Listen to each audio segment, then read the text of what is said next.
இப்பாச மலர அந்த பவள மல்லிய பாரிஜாத பூவ அந்த மேகலைய இங்க கூட்டிட்டு வர்றேன். அது வரைக்கும் சத்தமே வரப்படாது. மேகலை, மணி மேகலை. நிச்சயமா அந்த மாலை எனக்கு தான். டே தபால் டப்பா, நீ வச்சிருக்கிறது பேர் மூஞ்சியாடா. இந்த தபால் டப்பா கழுத்துல ஒரு மாலை விழுகுதுன்னா அது நீ செத்ததுக்கு அப்புறம் தான். அத நல்லா நீ ஞாபகத்துல வச்சுக்க. அக்கா பொண்ணு வருது.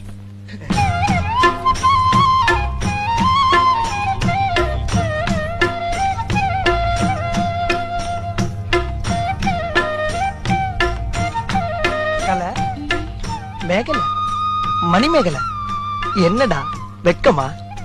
புள்ளைங்க வந்திருக்கானுங்க பாருடா. பொத்தி பொத்தி வளர்த்த புள்ள மேகலை, அதனால அதுக்கு வெக்க விட்டு போகல. இருக்காதுங்களா பின்ன? சிரிடா சிரி.